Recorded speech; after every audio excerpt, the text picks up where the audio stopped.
Magandang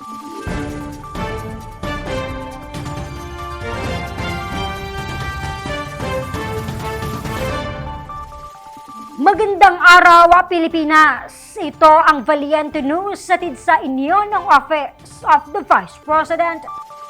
Naging daan ang OVP Libreng Sakay Program upang sumibol ang pagkakaibigan ng ilang commuters, driver at konduktor ng bus. Tulad na lang ng kwento ng isa nating kababayan mula sa Naik, Cavite na matagal ng suki sa libreng sakay program ng tanggapan. Narito ang ulat ni Brian Latasa. Bukod sa nakakatipid sa pamasahe, mas na-enjoy ng kababayan nating si Felipe ang kanyang biyahe dahil sa nabuo niyang pagkakaibigan sa driver at konduktor ng OVP Libreng Sakay Bus. Maayos dito sa kasi si Kuya Edward na driver, maayos mag-drive, tsaka nakikipagkwentuhan siya, nakikipagbiruan. Tapos yung mga kasakay namin dito, halos magkakilala na kasi, araw-araw halos kayo minsan may dadala ng tinapay, minsan kung ano, basta puputin. Share-share ba, parang gano'n, parang isang pamilya na. Kwento niya sa amin, kada umaga siya naghihintay sa bus upang makasakay ng libre mula sa Naik, Cavite patungong Metro Manila kung saan siya nagtatrabaho.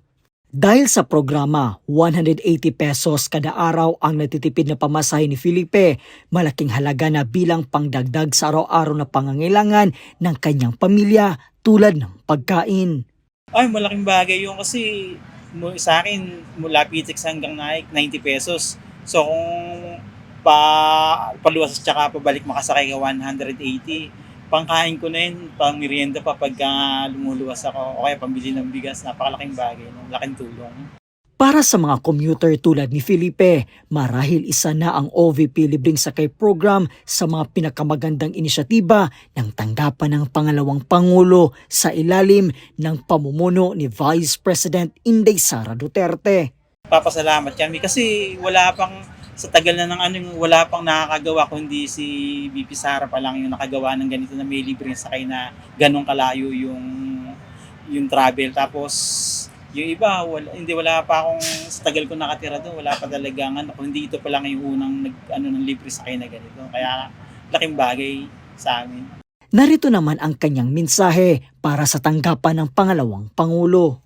Unang-una po sa lahat, nagpapasalamat po kami kay Vice President Sara Duterte sa pagbibigay po niya ng libreng sakay. Napakalaking bagay po sa amin ito kasi ang laki po ng aming natitipid. Pangalawa, yung aming pagsakay, parang po kami, safe kami.